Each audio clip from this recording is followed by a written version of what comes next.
whenever and wherever you want to talk sports. Now it's time for Monty in the Morning. Hey, yo, man. How the heck are you? It is Monday, October 18th, 2035. And this is the Monty Show. Hello. It's 2021, actually. Yeah, right. Hey, we are rocketing towards 3,000 subscribers. Make sure you subscribe to the show on YouTube, and you have a chance to win this Xbox right here. Right here. Right here. Jake, it is 512 gigabytes of power. I like it. We'll give it away at 3,000 subscribers. So make sure you hit subscribe. Tag us on Instagram, Twitter, or TikTok. I am The Monty Show. M-O-N-T-Y, The Monty Show. Jake is SLC Supercars. You have to tag us both. Not one or the other. You have to tag us both. Don't be lazy.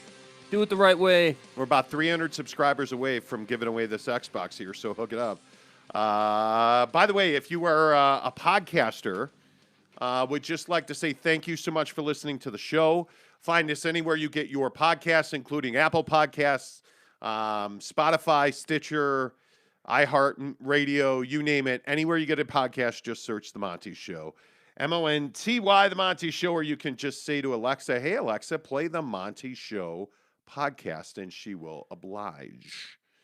Interesting weekend. Mm-hmm. So I feel like death warmed over right now because we decided that at some point we should probably, I decided at some point I should be less, like whale-like and more, like snowboarder-like. And so we've started this whole workout thing. Do you even lift? God, dog, my body does So, like, I'm rocked out. Like, I'm a stud, right? So I'm losing weight and everything. Everything's good. So we're a month away from snowboarding season. Right. 4 weeks. November 19th. So we started cardio and really getting after legs and core this weekend. And so my legs and core hurt. My favorite food is chicken tendies and fries. Just line up the cheeseburgers, bro. Yep. It is so much easier to eat than it is to work out. Hell yeah, it is. Just ask BYU, who clearly has stopped lifting because they went to Baylor and lost. That was a hell of a transition, wasn't it? Baylor 38, BYU 24. And, we were trying to think of what to title this show today in talking about BYU. And Jake, who is a hater, decided to wonder aloud if it was a fluke that BYU got to 5-0. After seeing them the last 2 weeks completely melt down in two games that they should have won, they certainly should have beat Boise. You're on the road in Waco. Okay, great. I can understand why that's challenging. But this is not the same BYU football team that went 5-0. So how convinced are you, Jake, that it was a fluke? Yeah, I mean, I think that the first 5 wins, I don't feel like we're a fluke because, like you were just saying, I feel like this is two different teams that we're seeing. I mean, the last 2 weeks, I feel like we're getting performances where you're either undisciplined or you're just not executing at the best of your ability. Like, you're not playing the absolute best brand of BYU football that you possibly could. And I don't really know, to be honest, like, I don't know what has changed so much. I mean, sure, you've been dealing with some injuries and some guys have been banged up. Okay, like, I can kind of get with that, but at the end of the day, the Boise game was just you losing the game, turning the ball over, doing all these things. And then, Baylor, I just felt like that was a game they were more than capable of winning. They just didn't execute at a high enough level. Like, in whether it was the defense, everyone's going to say, well, the defense cost them that game. But I'm here to tell you it wasn't just the defense. Like, we watched basically every snap of that football game. And the thing that is so crazy to me is you have what's supposed to be a dual threat quarterback on the field for QB1 and Jaren Hall.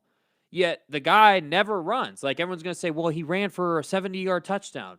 Right, but that was one play. I'm talking about where is the run play option. I'm talking about where is using Jaren's legs to manipulate the defense so you can open up the passing game a bit more. And by the way, what would happen if on his deep balls or on those deeper intermediate routes, he was able to hit guys in stride and they could run after the catch? What then would the game look like? I saw so many people on Twitter like, oh, well, he's throwing it really well and he's over 300 yards and everything's awesome. But it's like, no, dude, like everything's not awesome because they're losing the game. The stat sheet might look nice, but what about the win column? I absolutely think they were not overrated at 5-0. It was not a fluke when they were 5-0. But I don't know why it's so taboo in BYU football fandom to talk about Jaren Hall and say that if this kid's not going to run, he's an average thrower. Like, if you go to the numbers in the Baylor game, Jaren Hall was 22 of 31, 342 with a touchdown. Hey, those are really good numbers, right? But at what point were they ever in danger of winning this game? Now, you want to talk about the offensive line, you want to talk about the defense, those are all issues. Absolutely. I'm here to talk about the quarterback. And I'm telling you right now that Jaren Hall is damaging Tyler Allgeier's season. He is limiting Tyler Allgeier's ability to run the football because he is not a mobile quarterback. He is a pocket passer who has some mobility outside of the pocket, but does not want to run the football. And on the play that you talked about where he ran for that long touchdown, Yeah, that was very clearly the best example of exactly what I'm about to describe. It's on my Twitter account, The Monty Show, Monty, The Monty Show. The Baylor defense does not at all calculate that Jaren Hall is going to run the ball. Not even a little bit. They don't account for it. They don't worry about it. And you could see on that play the defensive end just absolutely collapsed and sold out 100% to stop Tyler Allgeier. And so nobody even looked at Jaren Hall to keep the ball. He went untouched for that touchdown run. And it was a great play. Why are we not seeing more of him running the football? Why is it so ungodly and just terrible to ask? Well, what happened to the mobile quarterback who, led this team largely to a 4-0 record and just disappeared?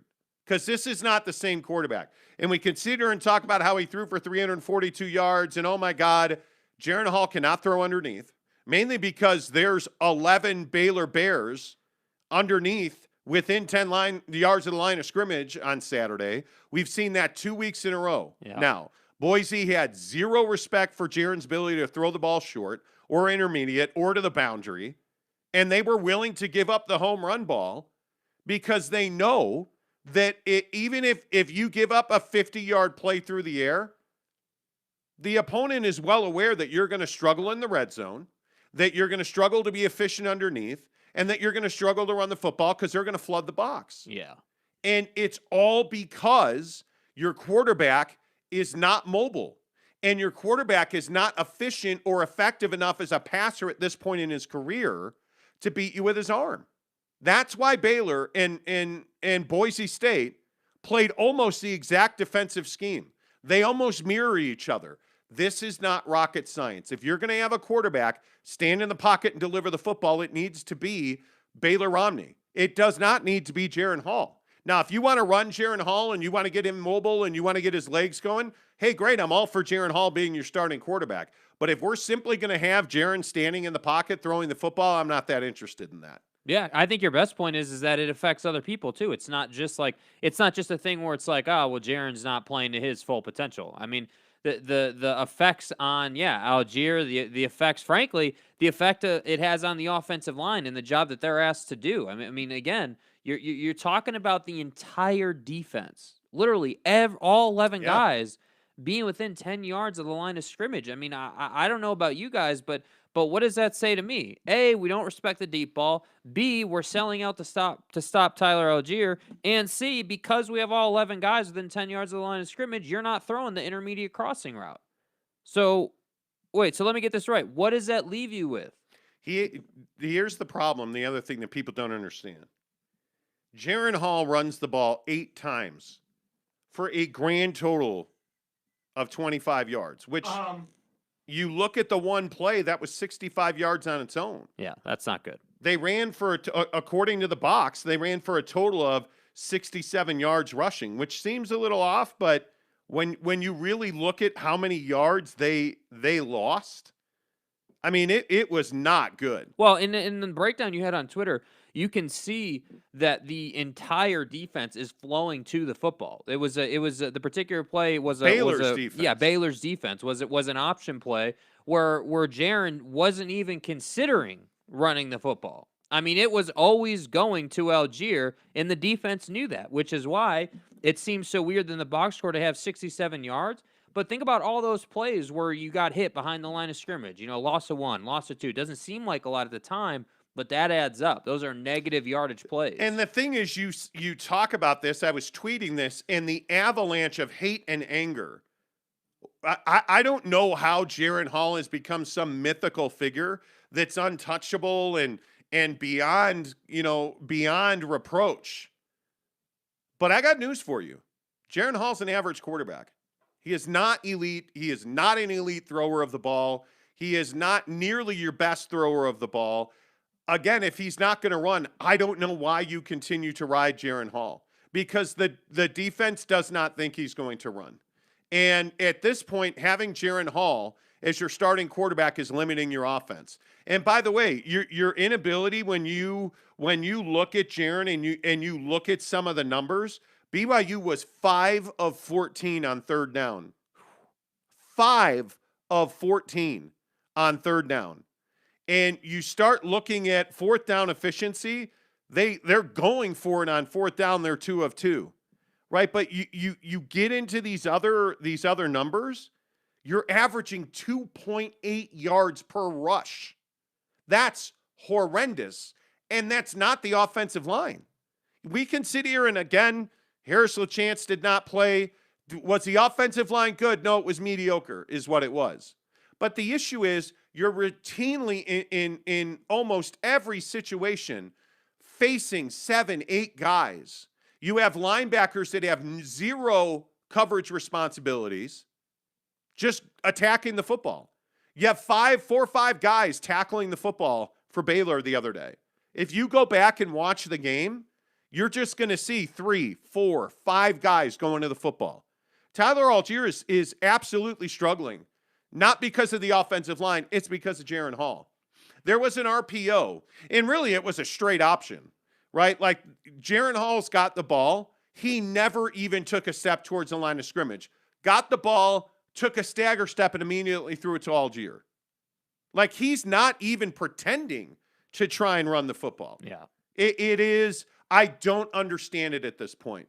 And we can sit here and we can play nice, but why don't we just tell the truth? Jaren Hall is limiting the offense right now. Plain and simple. Because he's not the best passer of the football. He's a guy who needs to run to be effective. We have all these guys in the wide receiver room waiting to eat. And what do we have? And a lot of people are going to point to, Puka Nacua and the deep ball. And, hey, that's great. That's great. How many back shoulder throws did Jaren Hall miss? How many balls were underthrown that should have been touchdowns? Yeah. 2 of the Puka Nacua bombs should have been touchdowns, but they were underthrown. Had his guy by a step at least. I'm telling you, Jaren Hall is a good quarterback. He's not a great quarterback. He's not an elite passer. I know that he's grown leaps and bounds, but at some point he's going to have to start running the football again, because I got news for you as well. You've got 3 huge games left in front of you. Washington State, then Virginia, and then you finish this season with SC. You're not going to win any of those 3 games playing this kind of football. If this is your game plan, don't even get off the bus. Yeah. Yeah. In all honesty, if you are going to show up against Washington State and just have Jaren be a pocket passer, you're going to lose by 3 touchdowns. I don't know what other way to say it or to put it. You're just not going to affect. You have no space to play football, and I'm not trying to be Mr. Negative, but the facts are the facts. Why are BYU fans so married to Jaren Hall? I'm struggling to understand it, because it's frustrating to me. I agree with everything you're saying. It's so frustrating. I'm with it. Spencer Morgan says, what does Utah football have to do to get their image on the stream? Well, become the biggest story in football, and we'll put you on the stream. And we have. There are thumbnails of BYU on our channel, but they're not the biggest story in football right now. BYU losing at Baylor is a much bigger story than Utah winning. With all due respect to Utah, who we're going to talk about in a minute, that's a great win. That's not as big as the BYU loss. Yeah. Jeff Clausen says it's all the depth, guys. If Jaren doesn't run, he's not the same QB. It's like making Taysom Hill not run. Yeah. I don't understand it. And I'm quite sure that he's just physically not. One of two things. He's not able to take a hit right now, or he does not want to take a hit right now. Either way, I don't care. It's limiting the offense to have Jaren Hall just be a pocket passer. I just don't understand why the coaching staff is willing to take anything less than the best player at the position. Why is it that that's okay? Like why are we going with somebody who clearly is dealing with something, whether it's physical or mental, like you were just talking about? Why would you not continue to sit him down and play Baylor Romney, a guy who is ready? He's fine. He's past a concussion. And BYU fans want to celebrate all the depth that this program has. Well, what good is depth if you're not going to play it? Exactly. This is a Jacob Conover conversation. Yeah, what good is depth if you're not going to leverage it? I don't understand it. Eric C says, and there's San Diego State ranked higher than BYU. Eric's got a San Diego State Aztec tattoo on his lower back, apparently. Yeah. Okay. I mean, why would San Diego State not be ranked higher than BYU? I mean, other than the fact that they play in the Mountain West and they don't have a quality win on their schedule. But other than that, I mean, why would they be ranked higher than every BYU? San Diego State fan wants to be at the big table, and it's never going to happen, dude. It's not going to happen. Not while you're in the position that you're in. So I wouldn't say never. Right now, I mean, you're a Mountain West team. You're irrelevant. That's what I'm saying. It's not going to happen until you change your positioning. I mean, if we talk about, and this is the problem with the Mountain, and this is why BYU left the Mountain. You have no argument to make that they should. I mean, if you win the Mountain West, should you be in a big bowl game? I mean, you have that mighty San Jose State win. Anyway, not to burst your bubble. Spencer Morgan says, Baylor is a good team. I never understood why you guys took the game. Why you guys took that game as I said Baylor would win. I mean, I actually have. Jake is the one who said BYU was going to win by 30. Yeah, because the reason I said that BYU was going to dominate that game is because I was expecting to get, I don't know, a dual threat quarterback and some guy named Jaren Hall actually being a dual threat quarterback, meaning that the linebackers had to account for him passing and running, not just kind of passing and attempting a 1-yard run here and there. Yeah. Like the amount of the price that BYU's offense pays for Jaren Hall being what he is right now is almost immeasurable. Like you can't. Everyone was saying I was tweeting with people. I'm not going to name them by name because it's not worth it. But I was tweeting with people during this game, and they're like, "Well, Jaren is a great passer of the football, and he's doing a great job." And I'm just sitting here saying, dude, you should have 17 more points on the board than you have if you would just simply hit a guy in stride. I mean, I'm not trying to hate on Jaren, but is that not your job as a quarterback? Ball placement, to hit your guy in stride, to have touch on the football, so that the Nakua brothers can get somewhere, so that Romney can make a catch in stride, so that Isaac Rex will stop being woefully underused as a receiver. Yeah, exactly, dude. Like, that's why I said that they should beat Baylor on the road, because frankly, this BYU team is just as good as Baylor. The score doesn't reflect that, but they are just as good as Baylor. The problem is they're not good enough to have half a quarterback at QB1. That's the problem. And I'm sure some people are going to say, well, you're just hating on Jaren. I'm not hating on the guy. He's playing at half of his ability. Do we not remember what he did against Arizona in Las Vegas? Do we not remember that? Do we not remember how many times he broke them off for like 25-yard runs? Look at Utah. Look at the Utah win. Yeah. Look at the Arizona State win. Those runs down the sideline are absolutely spirit-crushing, back-breaking runs. And they won the game. And you've completely stopped using those runs? Like that, he is Do you understand that outside of that 165-yard run, which shows you his spectacular ability to run the football, he never even attempted to run? So then the question has to be asked. Who is it? Is it the play calling or is it Jaren Hall?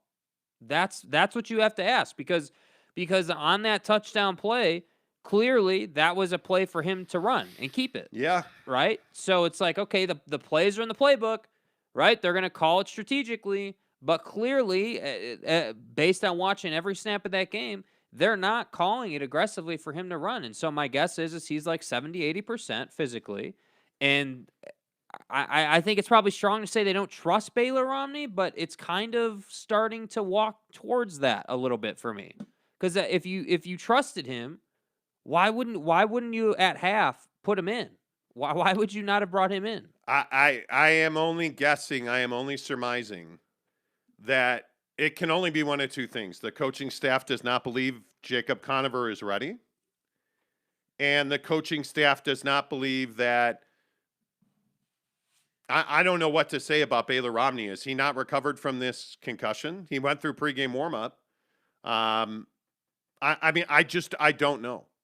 He was dressed. I don't know. He was ready to play. It is baffling to me. It is. I can't recall a situation where a guy that was so desperate to run and needs to run to win simply refuses to run. Yeah. So is it Jaren Hall or is it the coaches? I don't know. That's a great question, though. You know, I and really it's something don't know. that you have to look for in the program. I mean, it's like, and here's the other thing too for me. Like as I watch this team, now I'm like, dude, like these decisions have legitimately cost you an opportunity at the college football playoff. We can say that they were 5-0. You were in the Boise game. You should have won that game. People are going to say, well, they got their ass kicked by Baylor because Baylor's just a better team. I don't believe that. I don't believe that Baylor is just an outright better team. I don't believe that Baylor is like a Georgia, Alabama, LSU powerhouse. Listen, that's just better. If you're BYU, if Tyler Algier doesn't run for 100 to 125, 130 yards, you're not going to win. Yeah. Period. And I again go back to the numbers in this game. And when Tyler Algier carries the ball and I just don't see that you're in a position here where you're able to, because of the way the offense is struggling, that you're able to have him run for those kind of numbers. I just don't see that that's a possibility. I mean, he had 15 carries and 33 yards. It's ridiculous. It's absolutely ridiculous. And he has no room to run. No room to run. And by the way, the defense is a huge problem right now. Yeah. You gave up 534 yards of total offense to Baylor. And you allowed a team that's been mediocre running the football to run all over you. And I think schematically, things are you're fine. Your guys are in the right spot. They're simply not executing right now. And I think a lot of that is that you are trying to compensate for the secondary that can't cover me. I mean, if I'm running through the middle of the secondary, am I covered? I'm probably not covered. It is so frustrating. Yeah. To watch this BYU secondary struggle against basic route combinations. And I mean out left, middle in. Like if you throw a double move at BYU, it's a touchdown every single time. Because their DBs can't cover it. And I don't know. I don't know why that is. I don't know why guys in that BYU secondary don't have very good ball skills. I don't know why guys in this BYU secondary do not communicate. They don't have good instincts either. You know, you watch, you know, how long it takes them to break on a pass or instinctually like knowing where the football could go. Like, but see, I'll disagree with you on one thing. And you know, I've had the great fortune of covering a lot of football coaches, but Jim Harbaugh said something to me once that has stuck with me. Insecurity is the single biggest enemy of instincts. And when you are insecure and you are not confident about what you are seeing in front of you, it absolutely squashes your instinct. And to me, that's what it looks like. When you have guys falling over each other to try and intercept a ball that you absolutely need to have picked off, and it hits the ground, that's a problem. When you have guys turning the wrong way, when you have a corner that looks to my eyes like he thinks he has help over the top and there's none. Now, is that a communication problem, or they're just not on the same page, or they're not prepared? I don't know. The secondary for BYU is crippling this defense because you're getting quality linebacker play. You are getting, I don't know how else you can describe this. The way Ben Bywater's playing, I mean, the way that guys like, Peyton Wilger, Chaz Ayu, the linebackers are around the football, and they're most of the time in the right spot.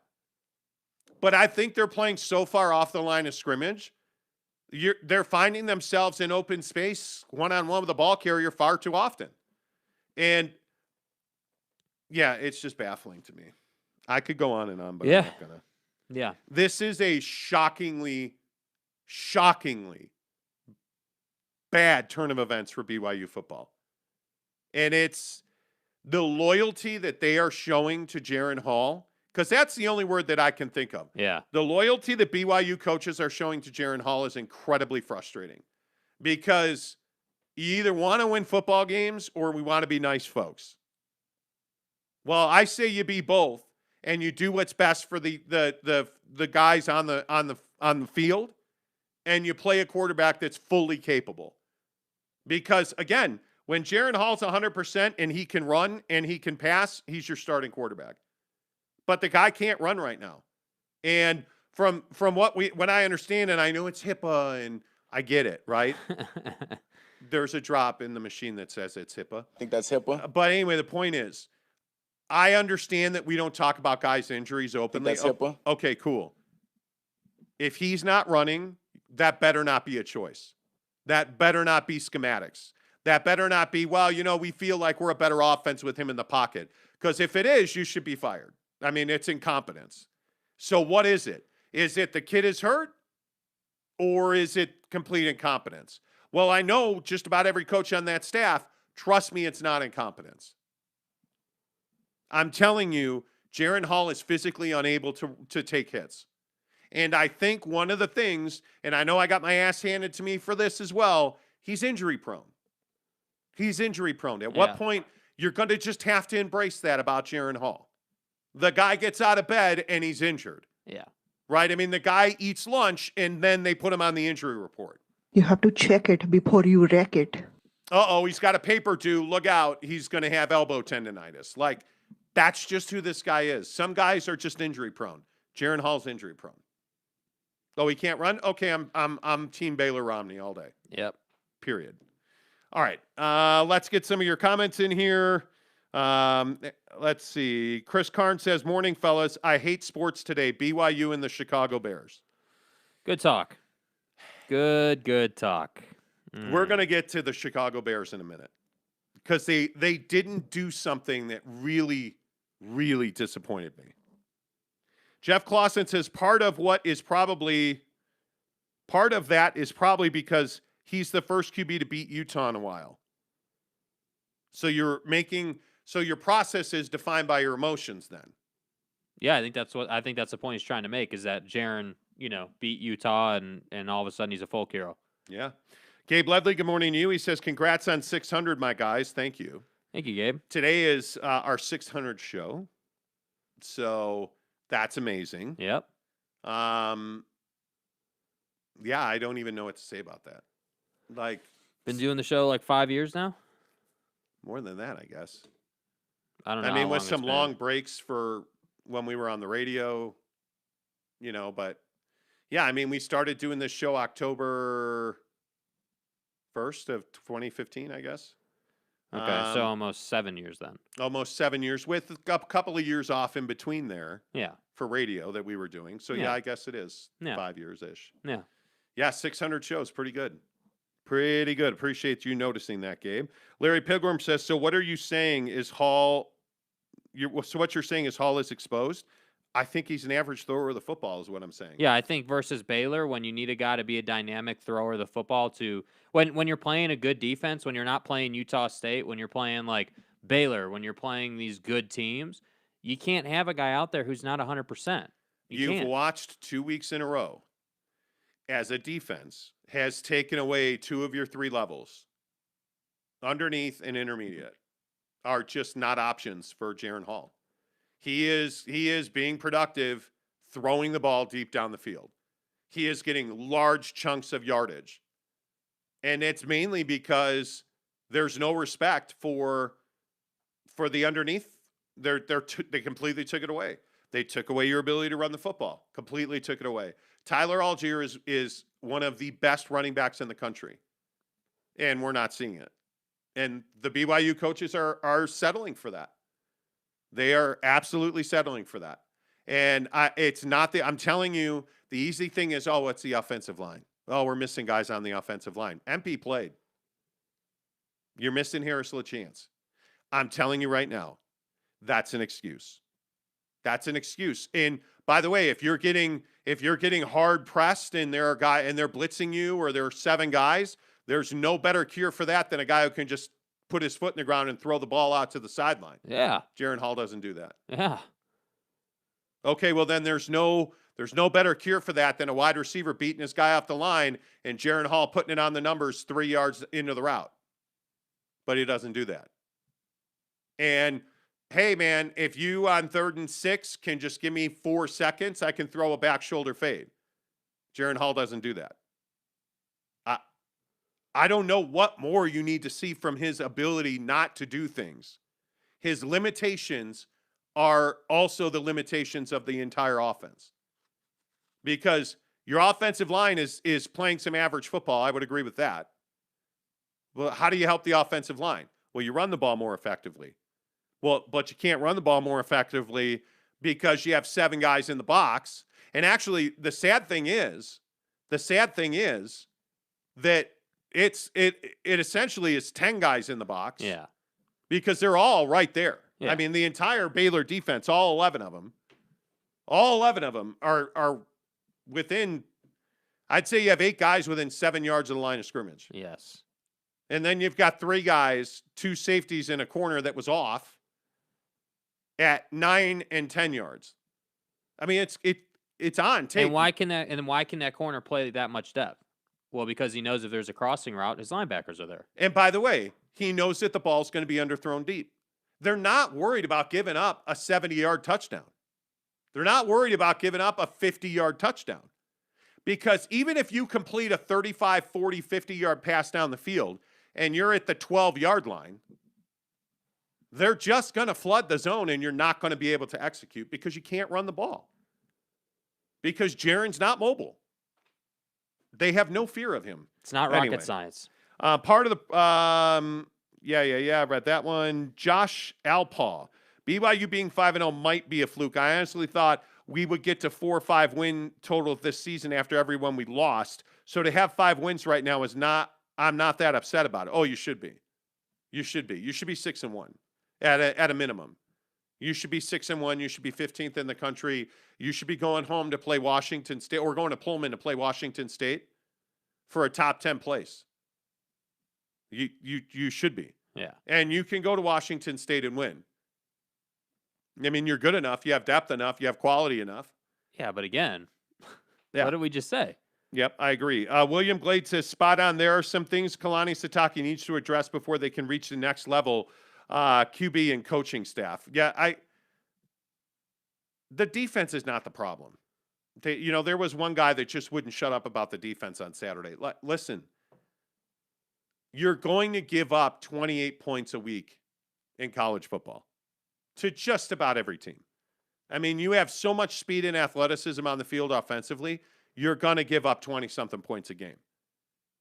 The problem is that this group of BYU athletes can't match that kind of production. I mean, you got beat by 14 points. You got beat by 2 touchdowns at Baylor. It's inexcusable. Yeah. And you did it to yourself. You did it to yourself. Both of these games, you did it to yourself. And that's the most frustrating part. Like, if I was I'm not a BYU fan, but if I was a BYU fan, that's what I would be most upset about. Against Boise, on a surface level, you can look at the fumbles, but the Jaren Hall dynamic was still there. They may have won that game if they hadn't fumbled it, right? They may have got away with the Jaren thing at Boise because they're just better than Boise, honestly, and they shot themselves in the foot. But against Baylor, it's just frustrating when you know that the team has more. You know that on the sideline, you've got a guy in Baylor who can absolutely bomb it down the field, but can also thread the needle whenever he wants to. He's able to leverage the talent in the wide receiver room. Yeah. You're using every week. Am I the only one who notices that every week it's one guy? Yeah. Every week it's Puka Nacua or Gunnar Romney or Isaac Rexel have a big game. He was eating that cornerback alive. He had 2-3 steps at one point on this guy. And Jaren cannot hit him in stride. And I know I keep going back to that, but the reason I'm on that so much is because you're talking about, what did they have, 14 points in this game or whatever it was? 24. 24 points in this game. So you finished at 24. You should have been 31, 35 if he just simply would have thrown the ball out to let him go get the ball. Yeah, lead the receiver. Like, how hard is that? It's your job as a quarterback to put the ball in the right spot. So to be that underthrown, to have your wide receiver having to fight through the cornerback who's got 3 steps on is just unacceptable. Yeah, it's frustrating. I mean, it really is. Anyway. Needless to say, Washington State is a must-win game. I'm just telling you now. Like, if you lose that game, I mean, we can just look at next year. Baylor had 7 tackles for loss. And we wonder why they have 67 yards in the box score. Like, that's crazy. You know what I mean? Like, it doesn't seem like a lot when you're watching the game, but then you get into the box score and you're like, well, there you go. 5 sacks and 7 tackles for loss. 5 sacks and only 2 pass defended. I mean, and you hurried the quarterback for more time. Like, I mean, come on. You're making it easy It's for the not defense. in question what they should do. It's not in question. It should be Baylor Romney until Jaren's 100%. James Knight says, forgive my ignorance, but it sounds like BYU got bent over and taken to Pound Town. Yeah, they did. They did. Yeah, pretty much. Repeatedly. Yeah, seriously. Mind Axiom says, with that receiver core, you need to go with a prolific passer. Romney would have taken advantage of those mismatches in the secondary. Yeah, because Baylor Romney is a wonderful thrower of the football. And what that means is he understands time and space. He understands you're not just throwing lollipops up hoping your receiver makes a play. When you have a guy like Puka Nacua in this particular instance, who's got 2 steps, 3 steps on a DB, all you have to do is throw that ball out in front of him, and he's going to score a touchdown. It's that easy. And it's, well, for Jaren Hall, that's just not how he operates. He's not at that level yet. You can't have loyalty to guys who are underperforming in sports. You just can't do it. Yeah. Barfing Chicken says it takes a careful balance to properly use dual threat QBs. Mendenhall used Taysom like a running back, and look how many times he got hurt. Yeah. But here's the problem. I understand that Jaren Hall is injury prone when you allow him to run. But the issue is he's not good enough at throwing the football to justify having him in there if he's not going to run. Dual threat quarterbacks are what they are, right? And it's why you have depth. But why do you have depth if you're not going to use it? I mean, if the guy's not healthy, you shouldn't. I'm telling you, you can't have him out there. Spencer Morgan says, I'm not sure how. I'm not sure how a 5-2 BYU team is a bigger story than Utah team that's the only undefeated Pac-12 team left in conference play, because BYU 2 weeks ago was the 10th ranked team in the country. BYU, and I heard about this all weekend long on Twitter. Talk Utah. Okay, listen. BYU is A, got into the Big 12, B, finally beat Utah, and C, was 5-0 and 10th in the country. Utah, the bye week came at a terrible, great, perfect time because Utah was irrelevant for 2 weeks. I mean, how much Utah football were you even thinking about? Not much. Not much at all. And when you lose the way that they had been losing and you had a quarterback quit and I mean, absolutely. This resurgent story at Utah is a big story. It's not as big as BYU losing 2 straight. And the way they're losing it and the decision making that's going into them losing it is a much bigger story than Utah. With all due respect, I mean, the Utes are doing well. Utah is not nearly the story that BYU is at the moment. And I know that, Utah fans are going to be, oh, you're kissing the church's ass. You're drinking a blue Kool-Aid. You just want ratings. Well, actually, we don't have ratings on this show, so ratings are irrelevant to us. We're going to talk about what the majority of people in Utah are talking about, and that would be BYU football right now.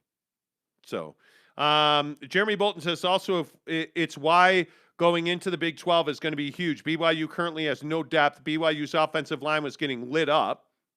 Well, I disagree they have no depth. I think you have 3 quarterbacks that are fully capable of playing right now. They're not using the depth. That's the problem. Your depth at wide receiver is immense. Your rotational depth on the defensive line is very good. Your depth at linebacker is, your starters are great. Your fill players are good. You have depth. The issue is you don't have depth or quality in the secondary. And right now you just have so many injuries on the offensive line that it's insignificant what kind of depth you have. Because now your depth isn't depth anymore. Your depth is playing. So there's a big difference there. Casey Finlinson says that Keenan Peely injury is much more significant than expected. I totally disagree. Totally disagree. I think that you miss him. He's a great player. But I think what you're getting out of Chaz Ayu is he's more than filled the gap. He's more than filled the gap. Yeah. I think, the biggest thing is you miss Ayu being in the secondary. Not everybody, probably 10 tweets were like, well, if Peely's healthy, we win that game. Well, he's not, and you didn't. And how about a better if? How about a better if? Yeah, I don't actually think Peely would have won you that game. I think if you'd have played Baylor Romney, you'd have beat Boise. There you go. I don't know if you'd have played Baylor if you'd have beat Baylor on Saturday. If you'd have played Romney, I don't know if you'd have beat Baylor. My opinion is that you would have. That's my opinion. Because I think Baylor would have made those throws, and I think you would have put 2 more touchdowns on the board than you did. And I think by doing that, you would have completely changed the momentum and flow of the game. Just so many catastrophic breakdowns. Yeah. It's... Anyway, on to Utah. Yeah, because they're the bigger story in town, right? Yeah, let's talk about the biggest story in football. This was a spectacular win. Yeah. I think whatever happened at halftime, I don't know and I don't want to know. But this was an amazing turnaround. And we told you, I predicted 26-24 Utah over Arizona State. Mm-hmm. Completely got that wrong. But this team's going to go the way that Cam Rising goes. And I think his turnaround was nothing short of spectacular against Arizona State. That you've won 3 in a row. And, frankly, I think that San Diego State loss was probably good for this team. It was a wake-up call. The issue with Charlie Brewer quitting, and I think now you're a different football team than you were then. Yeah. And I've been saying for a few weeks, again, you have everything to play for if you're Utah. And as many people want to write off the Utes and the season was over, you haven't lost a game in the conference yet. And to see this team battle the way that they've battled, to be 3-0, and frankly, against the 2 teams, Washington State and SC are 2 of the worst teams in the conference, it would appear. But ASU's a good win. That's a physical, fast ASU defense. I'm pretty impressed with that win. Yeah, and I think the biggest statement that this team is making is they're showing you that even through adversity, they're going to come back and bring their best. And I love, that Kyle Whittingham after the game is tweeting 28 unanswered. I mean, that is... Well, his Twitter account. His Twitter account. Whatever, dude. His name is on it. He's tweeting it. It is what it is, right? At the end of the day, I just love the mentality. I love that they're the way they're playing the game. I think Cam Rising is playing really well. And I think, you have 2 different stories going on in the state of Utah. You've got one team in BYU where the defense can't stop anything. You've got another team in Utah that's had a bunch of tragedy and they just weren't playing good football. And now all of a sudden their defense rolls out and makes a bunch of plays and shuts down one of the best quarterbacks, if not the best quarterback in the conference. And it is a great story. Like it is. Like I'm really happy that Utah is back in business. And I'm glad we don't have to talk about Kyle Whittingham being done and the program's burning to the ground and the season's over. I'm glad we're past that time in Utah football. I am. I just think it's great to have them back. And I think you're right. You were right weeks ago that they still have a lot to play for. And I think the question really was, were they going to be able to come back from the Aaron Lowe situation? Were they going to be able to come back from Charlie Brewer quitting? Like those are the questions and they've answered them. Well, by the way, welcome Brian Keithy to the Utah Utes for 2021. Good to see him show up. 3 catches, 2 scores. Tavion Thomas looks like he's emerged as your lead back. 20 for 84 yards and a touchdown. You get 3 on the ground. Cam Rising, obviously you don't like the interceptions. You don't like the turnovers. But, you like 21 and 33 for 247 and 2 scores. You also like that he's your second leading rusher. Funny what mobile quarterbacks can do. And you like that absolutely this Utah defense came out and got after that ASU in the second half. Devin Lloyd, I thought, had his best game of the season.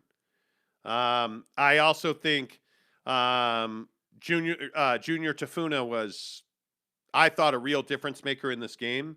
In watching, there's just so many guys that you can point to who made critical plays in big moments. Fillinger, I look at, we could go up and down this list. Monte Davis, I just think as a team, they're feeding off this energy. They're feeding off of. Yeah. It's not. So a lot of people were, when they went to SC, a lot of people were like, well, how is the emotion of Aaron Lowe's death going to affect this team? How is that going to affect the ball club? And they go and show you what they're capable of. And then after the game, you've got the funeral and you've got everything that goes on. And, you go through all these processes, you get on the jet and everything. And so then you've got this ASU team coming to town and you're like, okay, this is a good team now. We're not playing SC now. SC was a great team with all due respect, but ASU is kind of a different beast. And I think that I think the cool thing is yes, we can go up and down the box score and look at individual performances and everything, but that's not really how this team is playing football right now. They're not playing. Tavion Thomas isn't like, hey, hand me the football, I want to score a bunch of times in this game. That's not really what the mentality of the squad is. And I think, Kyle Whittingham deserves as much credit right now as he's ever deserved in the past, even more so than the 2019 team getting to the conference championship and losing. That was one hell of a team, but just from a coaching perspective, I think the job he's done this year to this point, right? There's still a lot of football left to be played, but to this point, he deserves a lot of credit. He's got this team going in the right direction again. And I just don't want people to forget that 3 weeks ago, we were talking about this guy being done and being retiring and the program was going to have to move on. Like I literally specifically remember you saying on the show, we shouldn't be talking about Kyle Whittingham's replacement until we're there. And now I think he's showing you why. And it's great to see. Yeah, it is an incredible turnaround. Now the question becomes, where do they stack up in the Pac-12? And I don't know. I guess I would still lead to Oregon being the best team in the conference. What are they, 5-1, I guess, at this point? And 10th team in the country. You also, I think you also look at, UCLA. We'll see. Both those teams, are on your schedule here coming up. Now you've got to go to Corvallis to take on Oregon State, which is not a gimme. But I think that there is a real argument to be made that Utah has potential to win every game they have left on the schedule. Obviously, these next 3 are going to determine your future here. You're at Oregon State. That's a game that you could pretty easily see them losing. Mm-hmm. That's a really difficult place to go and play right now. UCLA comes to Rice-Eccles on the 30th. I guess that's in 2 weeks. I mean, that's tough. And then you got to go to the Farm and play Stanford to open up November. And then obviously you have Oregon in one of your rivals, Colorado, to finish. It's just Yeah, you got to stretch here. you've got a lot of games left to play. Yeah. There's a lot of football left to play. Yep. So it'll be interesting to see how all that shakes out. But I think Utah is one of the great resurgent stories in college football, and I think there's every reason to believe that they can win the South. You have a game on Arizona State and UCLA. That UCLA game now really becomes the hammer. Yes. Because you have to think that Utah's going to lose a game here. I mean, when you have that kind of schedule, it's really difficult to run the table. But if you beat UCLA, I mean, you own the tiebreaker on ASU and UCLA, Which would be huge. It'd be absolutely huge. And then yeah. you own the tiebreaker on USC. Yep. So it'll be interesting to see. I mean, Utah doesn't have to win every game to get to the Rose Bowl. They don't. They need to beat UCLA. That UCLA game becomes a must-win. And thankfully, it's here in Sac Lake City. It's going to be cold. It's going to be cold. So I'm telling you, everything you want, if you're a Utah fan, is right in front of you. Who goes to a better bowl, Utah or BYU at this point? I want to say Utah at this point because I think Utah's playing with a lot of momentum right now, and, yes. and more importantly, I think they're playing with a lot of belief. And we, not to go diving deep back into BYU, but I think one of the bigger storylines we're also watching with this BYU team right now is the belief in Jaren Hall from the players. When we talked all about against Boise State, how you have guys like Algier and Peeney trying to get that extra yard because they know that they don't have a healthy quarterback. And so right here today, when I look at, okay, who's going to go to the better bowl? Well, I kind of lean Utah just because they're playing with a ton of momentum. They're playing with a ton of belief, and they're playing with a lot of motivation. And frankly, a lot of times football games come down to who wants it more. And right now, Utah wants it more. It's just that simple. Yeah, I think it is, how shall I say? I think it's very difficult to question desire in teams. But it is unquestionable at Utah. Utah is playing for something different. And really, at this point, I think BYU is going to have a hard time justifying, a lot of their schedule. Like if Boise losing Air Force over the weekend, it's absolutely gut-busting. It's a bad loss. SC, even if you beat SC, Washington State's not a great team. I mean, BYU's strength of schedule is going to haunt them come bowl selection. The narrative for Utah is powerful. I mean, it just is. Like, you had, you lost Ty Jordan, and now you've lost Aaron Lowe, and where was this program going to go, and what were they going to do? Yeah. And now all of a sudden you're starting to win games, and you're doing it with these cool all-white uniforms, and you're dominating teams. Like to put up 28 unanswered against a really, really quality ASU offense. Like, I'm not talking about ASU as a whole, but we can all agree that offense is dynamic. And to hold them down like that it's just impressive. Yeah, we'll see, I guess. Yeah. How about this Ed Ogeron story? This is a little surprising to me.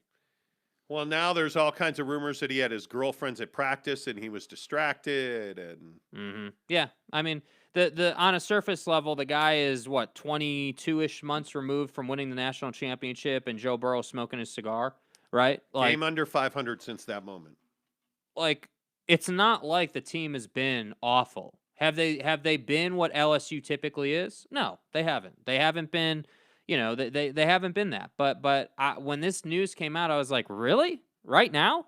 Like you're reaching an agreement to part ways, big air quotes, right? Like the timing just seems odd. And so then, you're talking about these rumors coming out now, and the players and coaches don't want to play and coach for him, and it just is a weird situation. And I hate to say it, but is Edo turning into, one of those guys that has culture issues? Is that what this is? I can't say definitively yet. I don't think anyone can, but you're telling me the rumors are that your girlfriends were at practice? What? Like, Yeah. if people are saying that, there's got to be at least some truth to it on some level. Well, and if you hear Ed Ogeron was essentially fired at LSU, he'll coach the rest of the season. They'll pay him the $17 million remaining on his contract. But he was fired because his players and his coaches didn't want to play for him or coach with him anymore. And it turned into a nasty situation. Oh, by the way, they also got a huge win over the weekend. But this is a NAR situation. And when you look at the jobs that are going to be open, I don't know, what's a better gig, USC or LSU? And I have to say LSU because you have more. I mean, you just have more of everything at LSU. Yeah. I mean, you have huge games every year.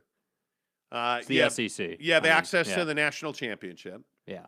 You have access to great recruits. You have a great alumni and donor base. Like, it's everything that you want in college football. And USC's in the Pac-12. So there you go. What more do we need to say? LSU's the far better job. Yeah. In my opinion. Yeah. So, but we'll see. Like, so obviously all the SC coaching candidates, the James Franklins of the world and all the usual suspects, right, are now in contention for the LSU job. Yeah. So does, like one of the questions being raised is, what if James Franklin takes the LSU job instead of the SC job? Then what?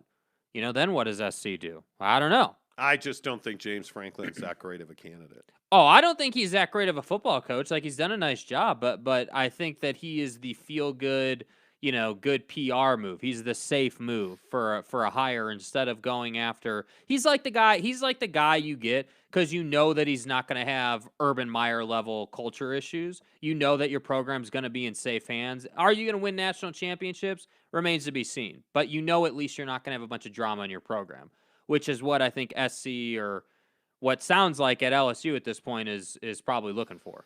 Yeah, I just think that, it is,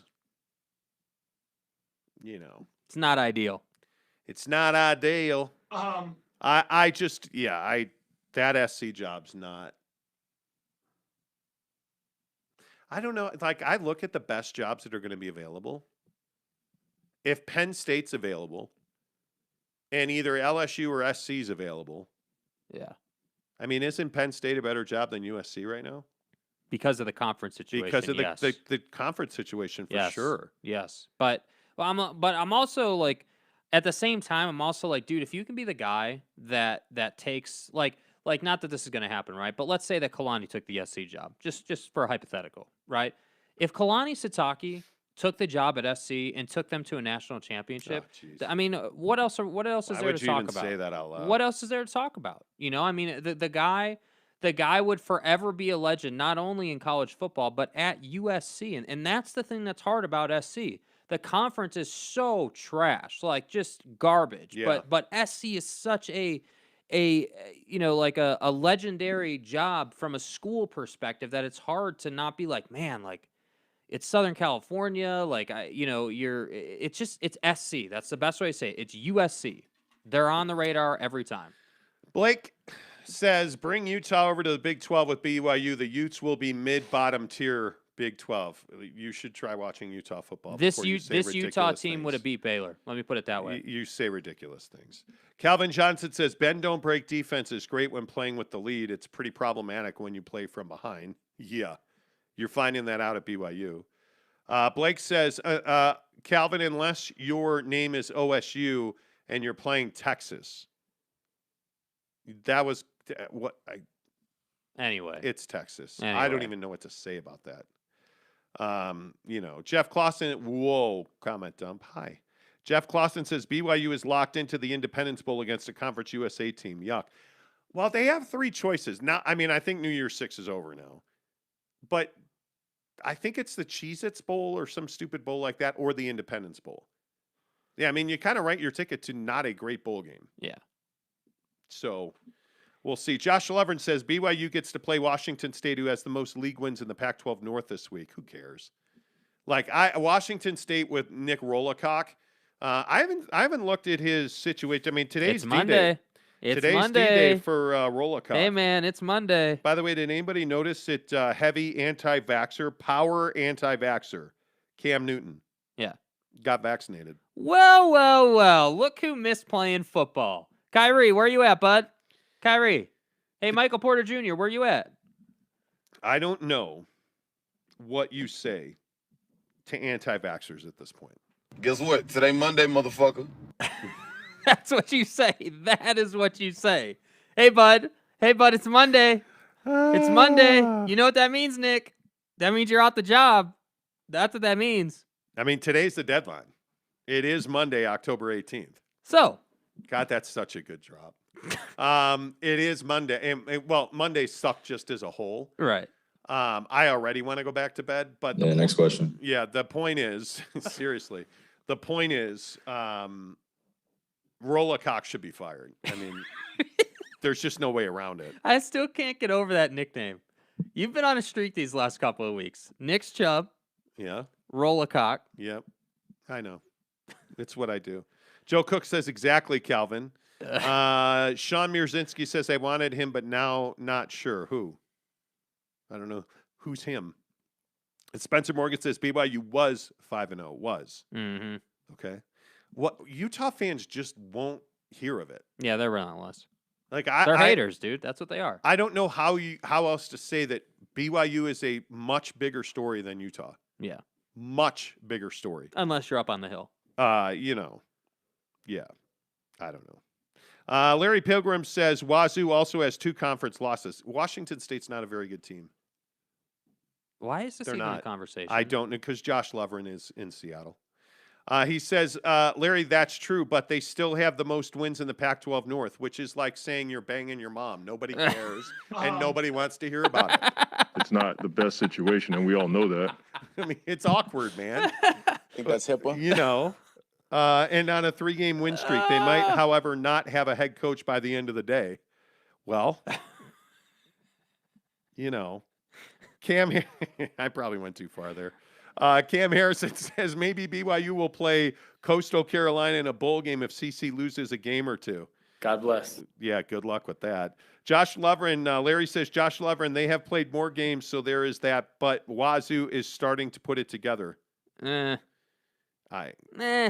Sean Mierzinski says, well, why would Penn State be available unless a head coach leaves for SC or LSU or like the Boy Scouts? Who knows? Because it doesn't seem like he wants to be at Penn State. You know what I mean? It's not just Rolo, but half of his staff that could be gone today. Yeah, good. Peace out. Get their ass out. Peace out, a-holes. I'm talking about Ogeron. Okay. Josh Lovren says, haha. I just don't think I just don't have a lot of love for Washington State. Mr. fucking vaccination genius, scientific expert, you fucking asshole. Nick Roladick. Who I hate almost as much as I hate Aaron Rodgers. Dude. Anyway. Dax Johnson says, just got into the chat, but 5-0 was absolutely not a fluke. Wait, hold on. Dude's name was Dax Johnson? Yeah. Dax, as in plural. Dax Johnson. Like Dak Prescott's Johnson. Come on. What? I'm a man. If BYU loses to Washington State, all hell will break loose, Tanner says. Probably. Yeah. James Knight says, looks like Ben Simmons was watching his cash fly out the window. Yeah, he reported. Yeah, funny how that works. Yeah. So, you know. Dax Johnson. See, now I have to pause because you're a jerk. I have to pause every time now. Why are you playing the Cougar Growl? Because it's Dax Johnson. Okay. Dax Johnson. Yeah, Dax Johnson. Says injuries have extremely hampered BYU's ability to execute their game plan. Yeah, like all of a sudden, and I don't know, and I actually did some research on Google last night while I was researching the vaccines for Nick Rolocock. I was looking for the rare condition that makes Jaren Hall's legs immobile and unusable, apparently. Right, yeah. You know, but that's HIPAA, so they won't confirm that he has too scared to run because I might get hurtitis. I think that's HIPAA. You know, I think that's what's ailing BYU's offense. Yeah, please respect my privacy. Next question.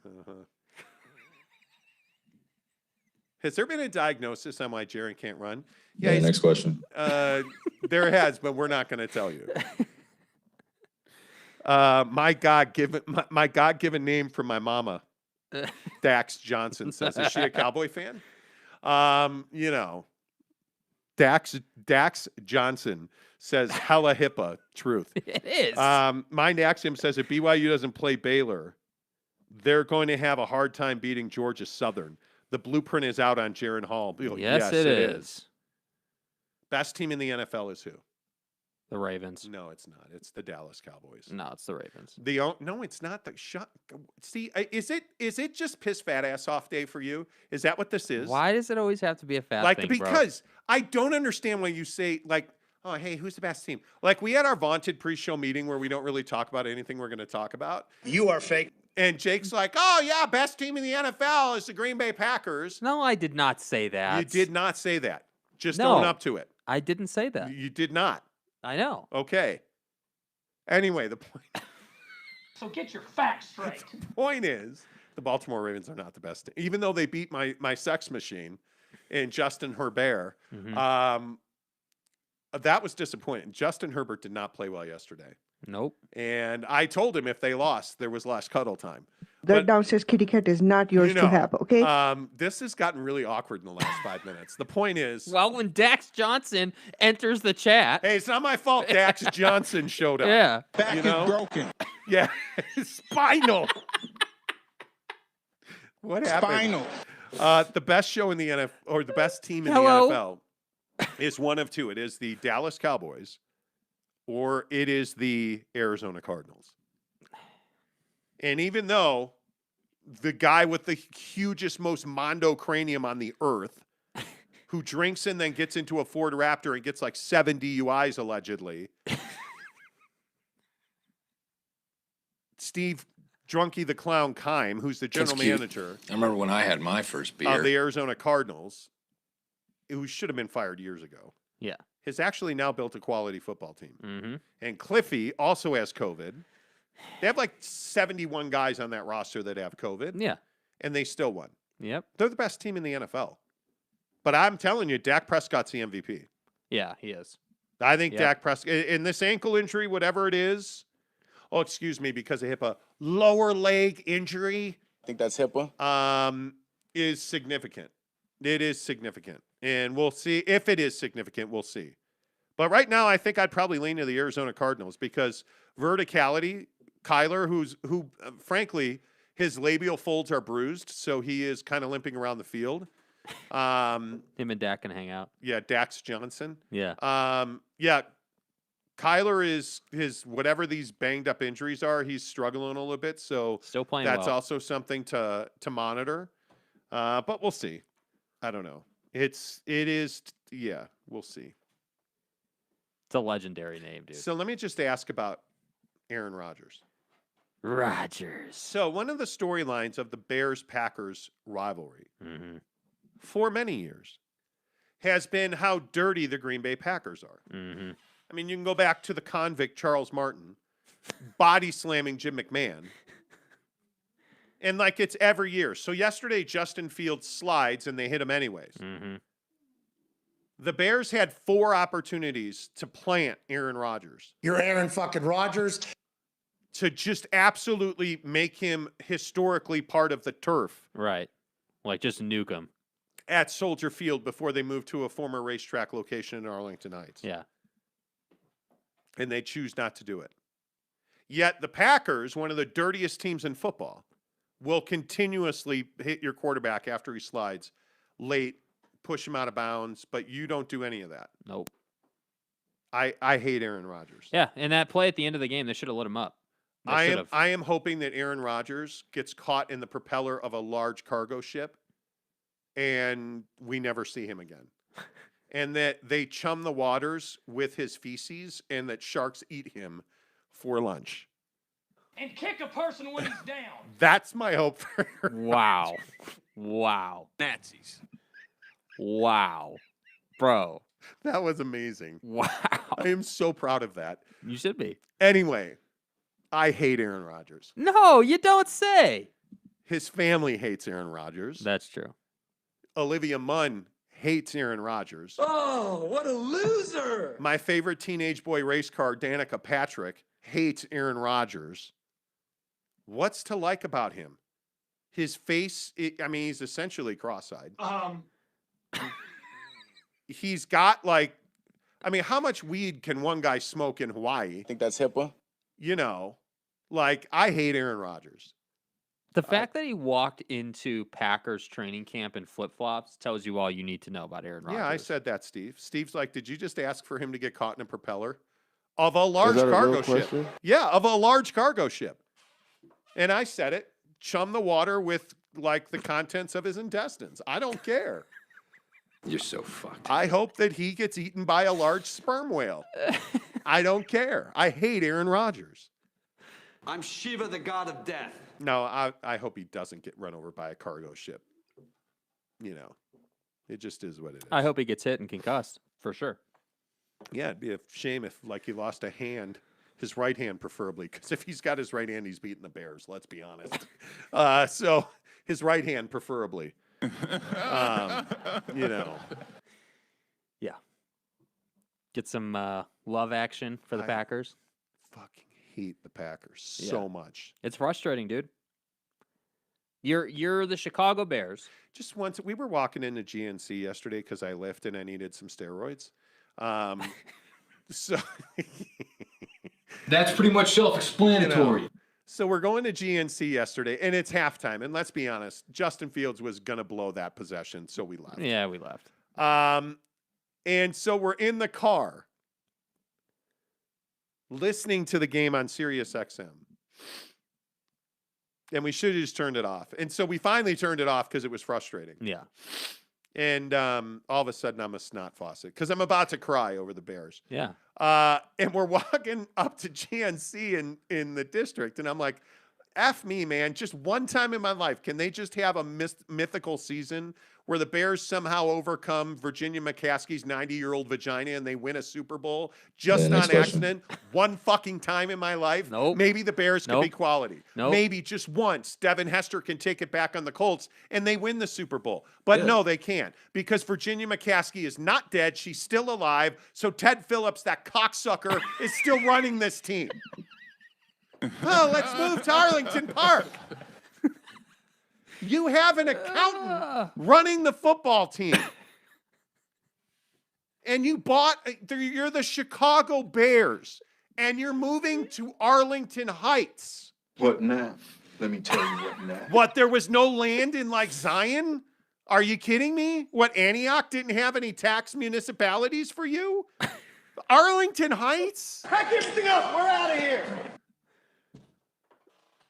Maybe they're better at racing horses. I don't know. Anyway. No, OMPH is already doing well. Well, that's good. I hate the Bro, Packers did so you much. did you do some coke last night or something? Or what's going on here?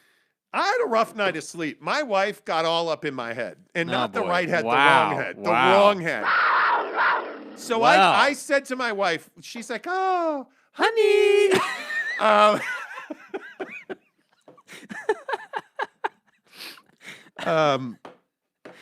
My wife's like, oh, and Jake actually left our house at 4:30 yesterday. I was like, finally, that smell's gone now. And so it's me and my wife go for a nice walk along the lake here in Daybreak, and everything's good. And we come home, and our neighbors are out front, and they're like, hi. And my wife's like, hi. And so we're talking, and we go in the house, and we're chilling out in the cut, and my wife's like, oh, I think I'll have some chamomile tea. I'm like, yeah, okay, cool. And we're watching Sunday Night Football and the baseball game. And I'm like, I'm going to go to bed. I take my Omegas, my Barlean's Omega. Do your thing, yeah, right.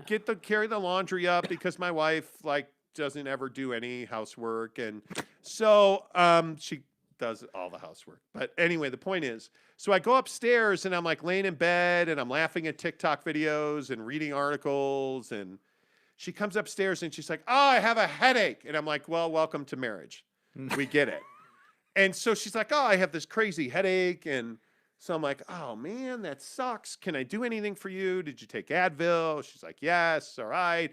I was all night worried about my wife's headache. Mm-hmm. So from 9:30 to midnight, I slept great. After that, it was So me and nighttime P guy are in the bathroom chilling and, just talking. Yeah, I know what time it is. Yeah. So we're like, and then I go back into the bathroom a third time to take a leak. And he's like, hey, dude, good to see you again. And so I'm hot because it's like 100. My wife decided we needed a weighted blanket. And so it's like 1,000 degrees in our bedroom in the boudoir. And so it was just not great. And it's Monday and I got to work today and I'm hot. And we worked out yesterday and I've done 9 straight days of workouts, which is great. And it sucks. Saturday we did we finished our workout with some cardio basketball stuff. And I'm a mess today. And the Bears lost and I hate Aaron Rodgers. Yeah. Yeah. Hey, at least the backyard project's going good. Yeah, how about Wayman Brothers Construction Coming through again. doing the job? Coming through again. Just saying. Hour and 16 minutes into the show. Saturday, here's a question for you, because we have 2 things left. Get ready to suggest your best Halloween candy. Saturday, they poured a concrete pad to put it's only 10 grand for a hot tub that's now 20 grand. Honey. So, by the way, we do have a mic set up for my wife. Not today, but at some point. Anyway, so they pour the concrete pad. Okay. Is word Alexa is talking upstairs. Our Alexa's talking for no reason. Anyway, the point is, so do you write your name in freshly poured concrete? I would, yeah. My wife was all about it. Yeah, she said she never got to as a kid, and that's why she had to do it. Well, she was oppressed as a kid. Her family beat her. Right. She was always undersized. She was the runt. But anyway, she was not actually the runt. My wife's 6'7". The point is, so we write in the cement, and it just, I felt like a child doing it. Was it fun? No. Or not really? No, it wasn't fun. It was just writing in cement. Would you have done it if she didn't want to? Probably. Probably. I probably would have done my handprint. Okay. My wife's thumbprint's up there now. That's cool. Yeah. So we wrote in the cement. That was kind of fun. Most of it will be covered up. So any update on the shipping of the actual hot tub? Is it still December? No, because my wife won't call. Okay. We need to call the hot tub people. She's never done it, and she refuses to. Okay. She just won't. She called them last week, and it's still December. Dang. Okay. Yeah, they're on track. So, but today is going to get much colder. Yeah. My friends I tag you guys in a post on Instagram, Mrs. Monty and Jake. I tag them in a post on Instagram of North Star, California, my favorite ski resort in the world that I've been to so far. Yeah. And they have a severe winter storm. We're going to get a fuckload of snow advisory. Winter storm advisory. Yeah. And I'm like, all right, cool. Yeah, this is exciting. Let's do this. So I tag my wife in this post, and she's like, why do we care? We're not going there. It's not like it's Park City. She doesn't even want to see that, hey, the resort that I'm fantasizing about riding this year, and I will go without you. I mean, Tahoe is cool. We have a lot of great memories. I love Tahoe. Yeah, we have a lot of great memories there, but I do agree that it's not Park City. It's 2 different worlds. Chris Karn. Hello. When are you going to get your smoker, Karn? Yeah, seriously. Next weekend. We have to do it Saturday. Yeah, we got to get together, man. I was alive January 26, 1986. Go Bears. Yeah, one of the greatest moments of my life. And then Walter Payton died. And I cried. But anyway, the point is, I'm excited to go to Tahoe this year. But so I go to Salty Peaks in Salt Lake City, the snowboard shop. Thank you. 2 O's and 1,000. Right. Actually 3. So we go there, and we are simply there to pick up our snowboards, which were waxed, and to get Mrs. Monty's boots or bindings, to get Mrs. Monty's step-on bindings. It was supposed to be like a $300 trip. $1,264 later. Spinal. Yeah, seriously. I got new boots and new bindings, and I'm ready to snowboard now. It needs to snow now. I'm ready now. So wait, why did you get new boots and bindings? Because I'm fat. Okay. And I got these step-on ones that are all the rage from Burton. It is the hottest binding in the country. Second to a couple other options, including your Cartels, are the number 2 selling binding in the world. Cartel X. Yep. Yeah, number 2 selling binding in the world. Only the step-on outsells it. Yeah. So anyway, I got these step-ons because it's the latest, greatest technology, and I'm super stoked about it. It has nothing to do with me being fat or not fat or whatever. It's just simply a cool technology that allows you to get into your binding quicker. And I like boots. If you don't know anything about, by the way, do you guys ski or snowboard? Just Yeah, put 'em anybody in the comments, snowboard ski. Like the tying of boots is so passe. Like, why would you do it? Right. They have these BOA systems now that are amazing. So we wound up spending like $1,200 on that. So last weekend I bought a board. This weekend I bought I have my Epic Pass for the Globe. Like, I'm ready to go. Yeah. Let's go. It needs to snow. Right. And it's going to 3-4 days this week. Yeah. So I'm stoked. Yeah, they're about already having a great season. Starting like Park City and the Cottonwood resorts and everything are already like 25, 30 inches of base. that. Yeah. So Uncle or Tanner Plummer wants to call me Uncle Timmy every time now. Okay. He just doesn't get it. Okay. He wants to know if I get along with my neighbors. Yes, very much so. Yeah. Dax Johnson says, no, unfortunately, I'm a Broncos fan. Well, there you go. Yet your name is Dax Johnson. Dax Johnson. You have to pause a little bit after you say Dax so that the possessive is there. Right. So it's kind of like you're talking about Dak Prescott's penis. Yeah. You just- His penis. Right. Right. You know, his joint. Yeah. And Dax Johnson. You want to get your opinion how long before you think BYU could compete in the Big 12? They'd win the national championship right now if they were in the Big 12. That's a lie. It'll be 3-4 years before they start. They should be able to compete in every game. Although Oklahoma finally figured out that you got to change quarterbacks. Yeah, so if they much were like in the BYU hasn't yet. Yeah, exactly. Yeah. So if you were in the conference today, you're not better than Oklahoma, but Yeah. Oklahoma won't be there when you're there. We'll see. I think probably 3-4 years before they could win it right out of the gate. They're recruiting their asses off in Provo. Like, I don't know what they're doing for recruits, but I think the biggest thing is going to be that they have to be more cutthroat with the talent that they have. You cannot be loyal to someone who's not allowing your team to perform at its highest and best quality. You just can't. All right. Before we get out of here, what's the best Halloween candy? Obviously, white chocolate Reese's Cups. Obviously. Okay. So when you're actually an adult and you're, like your girlfriend did and stuff, which Right. you're not, right? You're not. Not yet. You're Nope. not. Nope, not yet. Just curious. Yeah. What will you give away for your Halloween candy? Probably a variety. I'll just fill a bowl up with like everything, but my personal favorite is white chocolate Reese's. Okay. What is the best Halloween candy? The best Halloween candy. I mean, probably like the mini versions of Snickers or Twix. I love Twix. Like not the full candy bar, the mini ones, the small ones. Man, I love Twix. You just put them in a big ass bowl, The real question is, what do you do with your dogs on Halloween? I don't know, because my dogs are... It looks like the last ass vacuum worked, by the way. Rhino's much better. I don't know. We're going to give away full candy bars, and then we need to go to... Because we live in Daybreak, and it's off the chain for Halloween. Yeah. So we need to get like a couple big bags of candy. But I don't know. I think probably the best Halloween candy... I got to think it's Twix. Those mini Twix. Yeah, the mini ones. That's how you got to go, mini. See, how do you eat Twix, though? Because I eat the caramel and chocolate off the top of the cookie first. Why? Because it's the way it's supposed to be. Who says? Me. Well, How do you eat it? You don't Straight just up. you don't just eat the whole thing. Yeah, I do. Straight up. You can't do that. In 2 bites. Are you serious? Yeah. Like obviously Twix come in 2 packs. Guy, you can't do that. Why? You got to eat the caramel and chocolate off the top of the cookie first. No, I'm not into the whole slurping thing. That's not my. This has got to do with slurping. That's not my deal. I'm not telling you to beej up a Twix bar. That's what it sounds like. Eat it the right way. You got to take the chocolate and the caramel off the cookie first. How else are you supposed to do that? Yes, exactly right. How else are you supposed to do it? I mean, what is this, Squid Game, and you're slurping up the cracker thing? God, I would love to see Aaron Rodgers compete on Squid Game. Aaron Rodgers, like if you're a Chicago Bears fan and Aaron Rodgers is in front of you, do you shove him forward in red light? Yes. Drop him. Yes.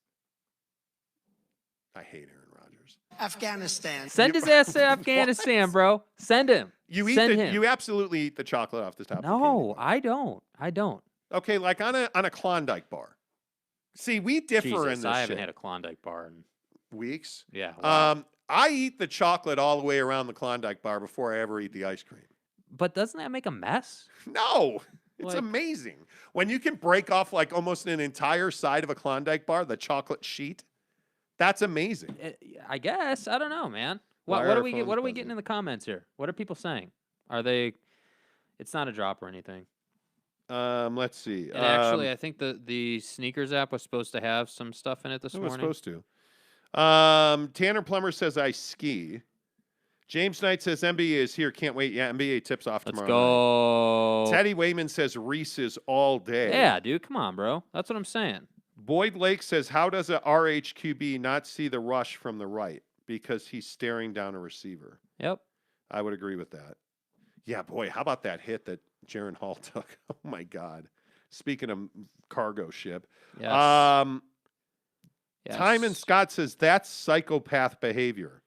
Why? You eat the caramel in the chocolate off the top Psychopath of the... behavior. For sure. James Knight says, have you tapped the teach yet, Jake? I'm not talking about that. Not talking about that. Can't do it. Can't do it, bro.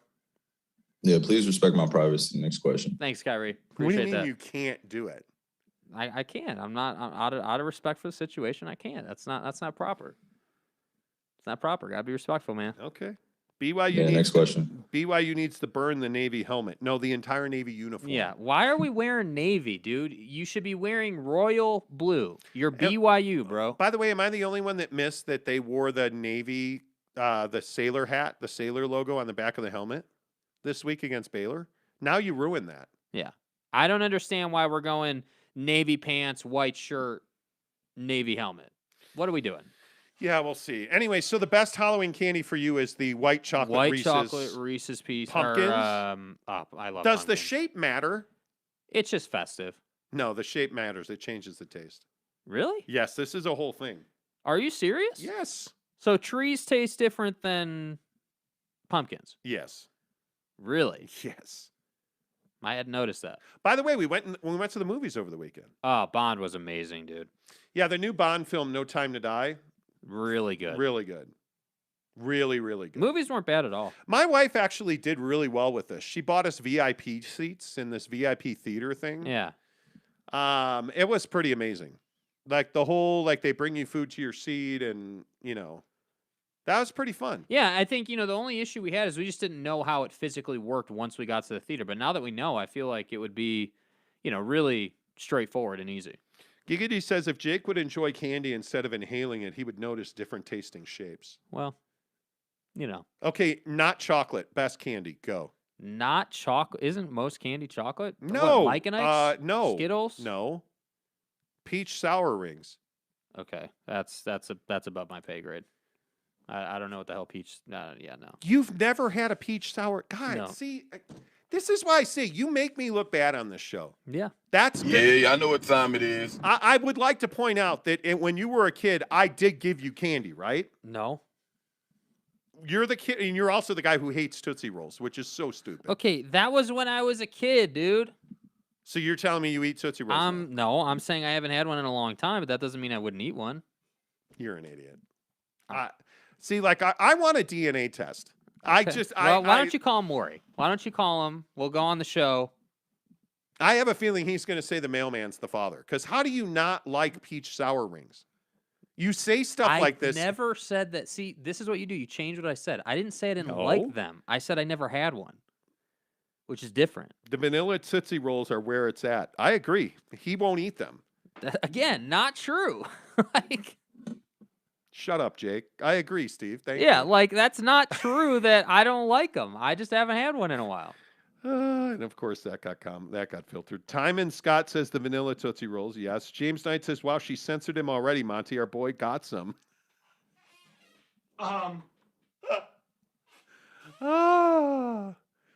Okay. Okay. Like I said, Yeah, next question. So there was no explosion of fertilizer, is what you're saying. hey, we had a good time. Okay. We had a good time. When are you going to see her again? Friday. Friday. Okay. Yep, Friday night. Okay, I'm proud of you. Yep. You should probably play the music because it's already 10 after 8 and it's Monday and I'm not in the mood. Really? You're not in the mood? I'm crabby as F today. Why? Because I am. I don't. Because know Aaron why. Rodgers yelled a bunch of stuff, and I'm offended. I hate Aaron Rodgers. I'm just crabby. I don't know. Mrs. Monty is saying you've been crabby a couple days. Well, because the weekend's over on Friday night as soon as I'm off of work. It's a philosophy I have. So, I'm kidding. I am crabby. I'm ready for a vacation. I need a vacation. I'm ready to go to Hawaii. I'm ready to snowboard. Next month. I'm ready to pound box. It is what it is. Bro. What? Until tomorrow. Say goodbye, Jake. Goodbye, Jake.